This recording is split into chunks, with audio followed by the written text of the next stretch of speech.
Captain J. Zeamer Jr. stood outside the operations tent at Port Moresby, watching bomber crews receive their mission assignments. 5th Air Force, Southwest Pacific Theater, March 1943. For the third time that week, every squadron commander on the field had turned him down. Too aggressive, too reckless. Makes unauthorized modifications to aircraft. The list of complaints was long and consistent. Zeamer was 24 years old, a highly skilled B-17 pilot with exceptional navigation abilities and a photographic memory for terrain. But those qualifications meant nothing when every commanding officer considered him a liability. Regular crews didn't want him. He couldn't get assigned to a bomber. And in the brutal air war over the Southwest Pacific, where Japanese fighters killed bomber crews daily, being grounded was a humiliation that cut deep. But what frustrated squadron commanders about Zeamer's approach to flying would prove to be exactly what was needed when 17 Japanese Zeros attacked a lone bomber over Bougainville. The tactics they called reckless, the modifications they prohibited, the aggressive flying they condemned. All of it would matter during 40 minutes of combat so intense that every single man aboard would be wounded. The question wasn't whether Zeamer was too reckless to fly. The question was whether any pilot who wasn't reckless could survive what was coming. Zeamer's problems with military authority had followed him since training. He questioned doctrine, suggested modifications without authorization, and had opinions about everything delivered with the confidence of someone who was usually correct. His superiors recognized two contradictory truths. He was an exceptional pilot with supernatural navigation skills, but he was absolutely insufferable to command. When Zeamer arrived in the Southwest Pacific in late 1942, 5th Air Force bomber groups were being slaughtered. Japanese fighters ambushed American bombers regularly. Squadron commanders needed pilots who would follow orders precisely and maintain formation discipline. Zeamer wanted to fly alone at low altitude, taking photographs, exactly the kind of mission that got reconnaissance pilots killed. Before we continue, I'd love to know where you're watching from and what you know about the B-17 missions over the Pacific. Comment below and let me know if you'd heard about J. Zeamer before. By April 1943, Zeamer had been at Port Moresby for months without a permanent crew assignment. That's when he made a decision that would define everything that followed. If no squadron would give him a crew, he'd build his own. And if no commanding officer would assign him a functional aircraft, he'd take one nobody else wanted. The crew Zeamer assembled was a collection of men that other aircraft commanders had rejected. Bombardier Joseph Sarnowski, too aggressive. Gunner George Kendrick, discipline problems. Navigator Ruby Johnston, skilled but abrasive. Each man had been told they didn't fit. They were exactly what Zeamer wanted. The aircraft was almost as rejected as the crew. B-17E serial number 41-2666, nicknamed Old 666. Shot up badly on multiple missions, patched together with salvaged parts, scheduled for scrapping, Zeamer saw opportunity. If it was headed for salvage anyway, nobody would stop him from modifying it. Over several weeks, the crew transformed Old 666 into something that violated multiple regulations.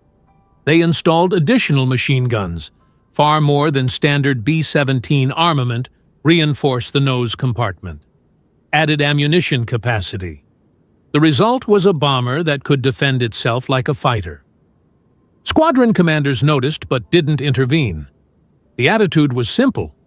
Let the misfits have their broken airplane. When they get themselves killed, at least it won't be in an aircraft we need. By June 1943, Zeamer's crew had developed a reputation for bringing back intelligence when other crews couldn't reach the targets. On June 16, 1943, Fifth Air Force needed photographs of Bougainville Island. The Japanese were suspected of building airfields there, but cloud cover and distance made the target difficult. Intelligence assessed Japanese fighter presence as minimal. Routine reconnaissance, photographed the coastline, returned to base. Expected enemy contact, none. Zemer studied the maps and didn't believe it. If the Japanese were building airfields, they'd need fighter protection nearby. He ordered maximum ammunition loaded for every gun position. Extra armor. Prepare for combat, even though intelligence said they wouldn't see any. Old 666 took off before dawn, heading northwest toward Bougainville. Hours of flying over empty ocean. Then the northern coast appeared. Zemer descended to begin the photo run. That's when navigator Ruby Johnston spotted something that made his blood run cold. The suspected airfield below wasn't under construction. It was operational, fully functional, and currently occupied by dozens of Japanese fighters.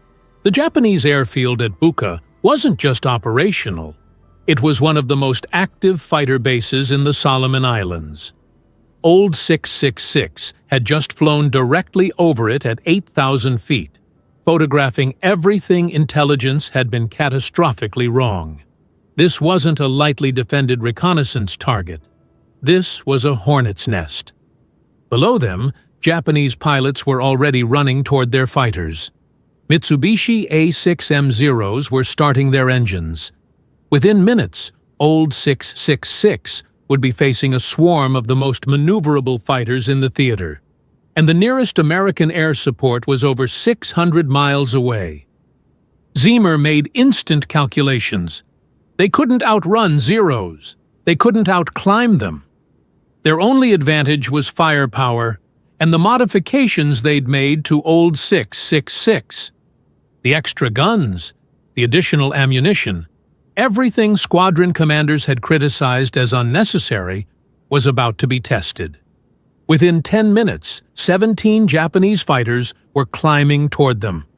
The Japanese pilots knew exactly what they were hunting. A lone reconnaissance bomber with no fighter escort, no support, and no way to escape. What they didn't know was that this particular B-17 had firepower that would surprise them. And the reckless American pilot flying it had been preparing for exactly this situation. The first Zero made its attack run from 12 o'clock high, diving toward Old 666's nose.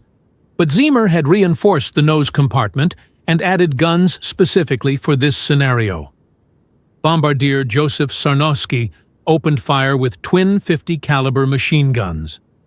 The Japanese pilot, expecting minimal resistance, flew directly into concentrated fire. His rounds tore through the Zero's engine. The fighter pulled up smoking, its attack run aborted. That was when the other 16 Zeros attacked simultaneously from multiple angles. And that was when Zemer's crew discovered what 40 minutes of continuous combat actually meant. Zemer threw the B-17 into violent evasive maneuvers that should have been impossible for a heavy bomber. Steep banks, diving turns, altitude changes that kept the Zeros from establishing stable firing positions. Every gun position on Old 666 was firing simultaneously. The modifications meant they had more guns and more ammunition than any standard B-17. The sound inside was deafening. Guns hammering, shell casings rattling, men shouting target positions. Zeros attacked in rotating waves. Two fighters would make attack runs while the others repositioned. The Japanese pilots were experienced, coordinated, executing perfect tactical doctrine. By all calculations, Old 666 should have been shot down within 10 minutes. But the concentrated defensive fire was forcing Zeros to break off their attacks early. Multiple Japanese fighters took damage. The bomber that should have been an easy kill was fighting back with firepower that seemed impossible. And the American pilot was flying defensively in ways the Japanese had never seen from a B-17. Then the situation got worse. A Zero attack from the rear quarter hit Old 666's tail section. Hydraulic lines burst. Another Zero attack hit the bomb bay, shrapnel tearing through the fuselage. Bombardier Joseph Sarnowski, firing from the nose, saw a Zero lining up for a head-on attack. He kept his guns on target even as the Zero's rounds walked up the nose of the bomber. His tracers found the Zero's engine. The Japanese fighter exploded, but the Zero's 20mm cannon rounds hit the nose compartment simultaneously. Sarnowski took shrapnel wounds to his side and legs. Despite severe wounds, Sarnowski refused to leave his gun position. More Zeros were attacking from the front. Wounded, bleeding, he continued firing. His defensive fire kept forcing Japanese fighters to break off their attacks. It was keeping the crew alive, so he stayed at his guns. Ziemer, in the pilot's seat, felt impacts slam into his legs and arms. Blood immediately started flowing. The pain was intense, but his hands stayed on the controls. Co-pilot Ruby Johnston was calling out fighter positions. They had Zeros above, below, and on both sides. The textbook said a bomber in this position was already dead. 20 minutes into the battle, every crew member aboard Old 666 had been wounded. Ziemer was flying with shrapnel in both legs and both arms. Sarnowski was severely wounded, but still firing. The gunners were injured, but maintaining defensive fire. The bomber was shredded, systems failing, and still they fought. 30 minutes in, the character of the battle changed. The Zeros had expended most of their ammunition. Several Japanese fighters had taken damage. 5 Zeros remained, determined to finish what they'd started. Sarnowski, despite catastrophic wounds, saw another Zero setting up for a nose attack. He trained his guns on the approaching fighter and fired. His rounds hit the Zero's wing root. The Japanese fighter shuddered, but kept coming, its guns flashing. The Zero's rounds tore into the nose compartment. Sarnowski was hit again, this time mortally, but his defensive fire had forced the Zero off its attack angle. The rounds that should have killed both pilots missed by inches. Sarnowski slumped over his guns. He'd stayed at his position through wounds that should have incapacitated him. His refusal to abandon his guns had saved the crew, but the cost was his life. 35 minutes after the first Zero attack, the last Japanese fighters broke off. They'd expended all ammunition, taken damage, and reached their fuel limits. Old 666 was still flying, still heading south. The bomber had survived an attack that should have been impossible to survive. But surviving the attack wasn't the same as making it home. Old 666 was 600 miles from Port Moresby, missing an engine, with severe structural damage, wounded crew, hydraulics failing, and a pilot rapidly losing blood. Ziemer's consciousness was fading in and out. Blood loss, shock, and wounds to both arms and both legs were taking their toll. Johnston kept him focused, talking constantly, helping maintain course toward Port Moresby. The bomber flew at low altitude, unable to climb with one engine damaged and hydraulics destroyed. The gunners performed triage on each other. Every man aboard was wounded. They used first aid kits meant for minor injuries to treat wounds that required surgery. Morphine was distributed. The crew worked methodically despite their injuries, because stopping meant dying. 200 miles from base, the number 3 engine quit completely. Now Old 666 was flying on 3 engines with massive battle damage. 100 miles out, Port Moresby Tower received a priority radio call. Emergency landing, multiple wounded, aircraft severely damaged. When tower operators asked how many wounded, the response stunned them. All crew members wounded, pilot and bombardier critically injured. Zeamer, barely conscious, began the approach. The landing gear wouldn't extend properly. Hydraulics were gone. Johnston manually cranked down the gear while Zeamer maintained what little control remained. The approach was unstable, the bomber weaving as Zeamer fought to maintain altitude. Old 666 crossed the threshold low and slow. The bomber hit the runway hard, bouncing, then slamming down again. It rolled straight despite the gear damage and finally stopped. Medical personnel rushed toward the aircraft. Ground crews counted over 180 bullet holes and cannon strikes. The tail was shredded. Wings had gaping holes. The number 3 engine was destroyed. The aircraft shouldn't have flown at all, let alone made it 600 miles back to base. Joseph Sarnowski died shortly after Old 666 landed. His wounds were too severe, but his refusal to leave his guns during the 40-minute battle had been the difference between the crew surviving and being shot down. Every man aboard knew they were alive because Sarnowski stayed at his position despite wounds that should have made him abandon it. Zeamer spent weeks in hospital recovering. The shrapnel injuries required multiple surgeries. For a time, doctors weren't certain he'd regain full use of his limbs, but he survived and eventually recovered enough to return to duty. The intelligence photographs that Old 666 brought back were exactly what 5th Air Force needed. The images revealed Japanese air strength, airfield locations, and defensive positions that intelligence hadn't known existed. A lone bomber, attacked by 17 fighters, fought continuously for 40 minutes, survived with all crew members wounded, and made it back with mission-critical intelligence. The decorations reflected the mission's significance. Joseph Sarnowski received the Medal of Honor posthumously. J. Zeamer received the Medal of Honor for piloting the crippled aircraft home despite severe wounds. Every other crew member received the Distinguished Service Cross.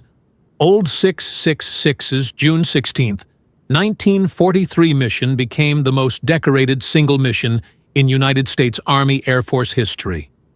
A crew that every squadron commander had rejected, flying an aircraft scheduled for salvage, had accomplished what no regular crew in a standard bomber had ever done. The reckless tactics, the unauthorized modifications, the aggressive flying doctrine, everything that kept Zeamer from getting a normal crew assignment had been exactly right for the situation they encountered. Squadron commanders who had refused to assign Zeamer a crew looked at the mission reports with new understanding. The pilot they'd called too reckless had made split-second decisions under fire that saved his crew. The modifications they'd prohibited had provided the firepower that kept 17 Zeros from shooting them down. Old 666 never flew again. The battle damage was too extensive, but its crew's story spread throughout the 5th Air Force and eventually across the entire Pacific theater. The mission became case study material for bomber crews: how to survive when outnumbered, how to maintain defensive fire coordination when wounded, how aggressive tactics could overcome numerical disadvantage. Military organizations prize standardization, following orders, and maintaining doctrine. But they also create situations where people who think differently, who challenge assumptions, get rejected as difficult or reckless. Zeamer had been one of those people. Every commanding officer had looked at his file and made the same decision. Too risky, won't follow orders, can't work with normal crews. Those assessments were technically correct, but when his crew faced a situation where by-the-book flying meant certain death, his unorthodox approach saved them all. After the war, Zeamer returned to civilian life. He rarely discussed the Bougainville mission. The Medal of Honor sat in a drawer, not displayed. Friends described a man who remained uncomfortable with attention, who still questioned why things were done certain ways, who never really fit into organizations that valued conformity. The crew of Old 666 stayed in contact after the war. When they gathered for reunions, they'd remember that the tactics commanders called reckless kept them alive when textbook doctrine would have failed. Today, historians recognize Old 666's mission as one of the most remarkable survival stories of the war. But the deeper significance isn't just survival. It's what that survival revealed about the tension between following doctrine and adapting to reality. Organizations need standards, but they also need people who know when to break them. Sometimes the most heroic thing a soldier can do is exactly what their commanders told them not to do. Not because they're insubordinate or reckless, but because they understand the situation better than the people making the rules. J. Zemer was called too reckless to fly by every squadron commander in the Southwest Pacific. Then he fought 17 Zeros for 40 minutes, brought his crew home alive, and proved that sometimes recklessness is another word for being ready for reality. February 1945. In a bunker beneath Berlin, Luftwaffe intelligence officers sat around a table covered with production reports, casualty statistics, and reconnaissance photographs of American bomber formations. The numbers had been checked 3 times. They were accurate, and they were devastating. In 1944 alone, American factories had produced 96,270 military aircraft. That single year's output exceeded Germany's entire wartime production of approximately 94,677 aircraft from 1939 through 1945.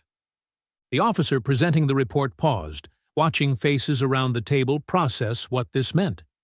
Someone asked about Hermann Göring, the Reich Marshal who commanded the Luftwaffe. Would he see this report? The question was met with bitter silence. Everyone in that room remembered May 1940, when Göring had laughed at American production targets, calling them propaganda and fantasy. That laughter now seemed like mockery of a different kind. Mockery of Germany itself. The moment Göring had dismissed so casually occurred on May 16, 1940, as German armored columns raced through France toward Paris. Standing before the United States Congress that day, President Franklin Roosevelt declared his intention to build American aircraft production capacity to 50,000 planes per year. The claim seemed absurd even to many Americans. In 1939, the United States had produced only 3,611 military aircraft. The Army Air Corps possessed roughly 1,700 combat planes, many already obsolete. Roosevelt was demanding a 14-fold increase from a standing start. When administration officials were asked who could possibly deliver such a miracle, the answer kept coming back to one name: William S. Knudsen. A Danish immigrant who had risen to become president of General Motors, Knudsen walked away from a $300,000 annual salary to serve his adopted country for $1 per year. His mission was to apply automotive mass production principles to aircraft manufacturing, a task many engineers considered impossible. German intelligence monitored American industrial mobilization with interest but little concern. When Ford Motor Company announced construction of a bomber plant at Willow Run, Michigan, German analysts noted it in their reports. The facility would occupy 3.5 million square feet under a single roof, with an assembly line running 1 full mile. Ford's production chief, Charles Sorensen, made what seemed like an insane promise. His line would complete 1 B-24 Liberator bomber every hour. Other American plants were struggling to produce 1 bomber per day. German experts calculated that even if Ford succeeded in building the facility, the complexity of aircraft manufacturing would defeat mass production techniques. They were partially right at first. The first B-24 rolled off Willow Run's line in September 1942 and immediately required a complete rebuild. Quality control failures ran at roughly 50%. In February 1943, Willow Run produced just 56 bombers for the entire month. Critics began calling the facility Will It Run instead of Willow Run. German intelligence officers read these reports with satisfaction. American boasts about mass-producing aircraft were proving hollow, just as they had predicted. But what German analysts failed to understand was that American engineers treated failure as data, not defeat. They decomposed the B-24's roughly 488,193 parts into modular subassemblies. They introduced hydraulic riveting tools, prefabricated wiring harnesses, and continuously moving lines adapted for aircraft tolerances. In 1943 alone, they absorbed 578 design changes while simultaneously improving production. The production curve began to bend. September 1943, 148 bombers produced. December 1943, 365 bombers. Then came April 1944. Willow Run produced 428 B-24 Liberators in a single month. One bomber rolling off the line every 63 minutes, around the clock.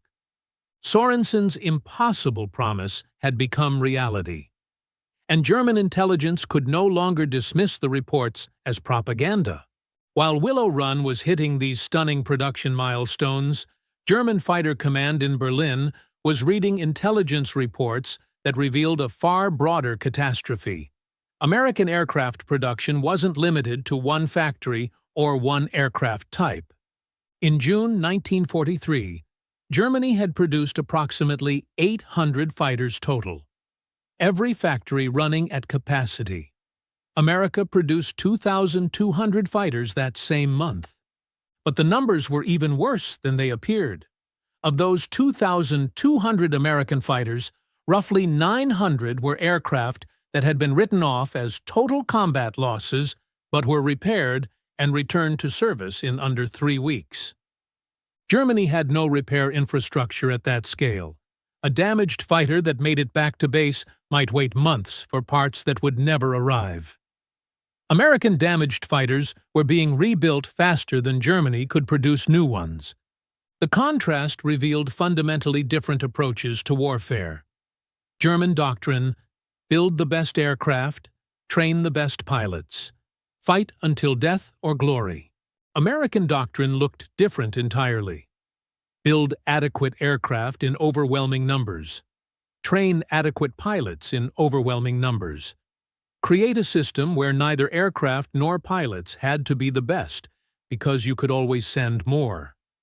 The side that could replace losses faster won the war of attrition, and America was replacing losses at rates Germany couldn't comprehend. Luftwaffe General Adolf Galland, inspector of fighters, compiled devastating statistics for High Command review. Germany was losing approximately 1,200 fighters per month. In combat, Germany was producing roughly 1,000 fighters per month. The mathematics were inescapable. Every month, the Luftwaffe was getting smaller. Meanwhile, America was producing 2,500 fighters monthly, while losing perhaps 400 in combat. Every month, American fighter strength was growing by 2,100 aircraft. This wasn't a battle. It was arithmetic. And the numbers said Germany had already lost. The full scope of American production became undeniable in 1944.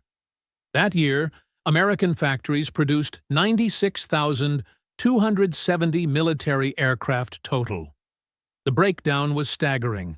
Over 16,000 heavy four-engine bombers, more than 35,000 fighters, over 22,000 multi-engine aircraft. That single year's production exceeded Germany's entire wartime output from 1939 through 1945. American factories in 12 months had built more aircraft than Germany built in 6 years of total war mobilization. But quantity alone didn't tell the complete story. American bombers bristled with 1350 caliber machine guns in powered turrets, carried advanced Norden bomb sights, and featured modern navigation equipment.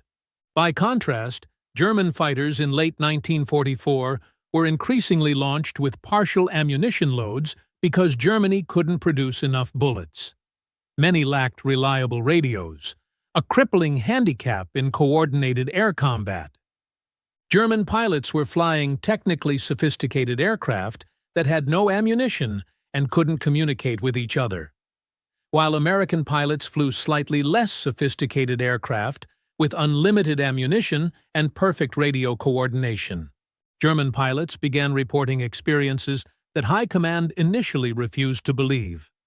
Luftwaffe veterans described looking up and seeing American bomber formations that stretched from horizon to horizon, hundreds of B-17s, each with fighter escort, more aircraft in one sky than Germany produced in a month. One captured German pilot's diary, recovered after the war, described the hopelessness. "We shot down 10 bombers today. Tomorrow, there will be 20 more to replace them. We lost 3 fighters. There are no replacements." The diary continued, "The Americans don't need to be better pilots. They just need to keep coming, and they always keep coming." This psychological impact compounded the material reality. German pilots knew that every mission might be their last because there were no reserve pilots waiting to replace them. American pilots knew that if they were shot down, another pilot would take their place within days.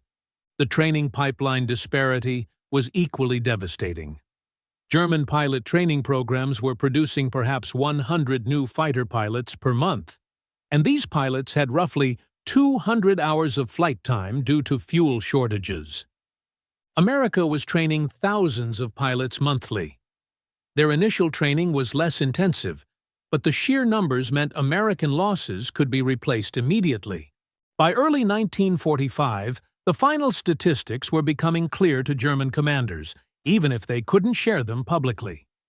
The United States had produced roughly 295,959 military aircraft. During the war, Germany had produced approximately 94,677 aircraft total. Not twice as many, not 3 times as many, more than 3 times Germany's total production. Göring's May 1940 dismissal of Roosevelt's 50,000 aircraft per year target now looked prophetic in the worst possible way. America hadn't just met that target. At peak production in 1944, American factories were approaching 100,000 aircraft annually. The mockery had come full circle. What Göring called impossible propaganda had been exceeded by actual production. In October 1946, shortly before his scheduled execution at Nuremberg, Hermann Göring spoke with American interrogators. Asked about the air war, he made an admission that would have been unthinkable in 1940. "We were beaten by people who built better and faster than we did," Göring said. "I believed our aircraft were superior. I was right. I believed our pilots were better trained. I was right. But I failed to understand that in industrial warfare, none of that matters if the enemy can build 10 aircraft for every one of yours." The lesson that emerged from the numbers was strategic, not tactical. Göring had believed in racial mythology about American weakness and industrial incompetence. He had dismissed intelligence reports that contradicted his ideology. The war measured both mythology and reality. It found mythology worthless. Democratic free labor outproduced authoritarian slave labor because free workers owned their craft and believed their effort mattered. Democratic industrial systems outperformed command economies because democracies could correct mistakes as they moved forward. The contrast wasn't just between factories. It was between ideas of human capability and organization. On Willow Run's assembly line, a housewife trained as a riveter worked beside a teenager assembling engines and an immigrant fitting wing spars to tolerances measured in thousandths of an inch. Their combined effort answered a regime that had dismissed them as inferior. The final lesson endures across time. Never underestimate the productive capacity of free people. Göring's laughter at 50,000 aircraft was answered by nearly 100,000. His confidence that democracies couldn't fight was buried beneath 300,000 American aircraft. Misreading democracies because they prefer peace over war is a strategic error of the first magnitude. Free people who choose prosperity over conquest will, when pushed, turn that prosperity into overwhelming power. And sometimes, the greatest victories come not from superior tactics or better training, but from superior industrial capacity and the free citizens who make it possible.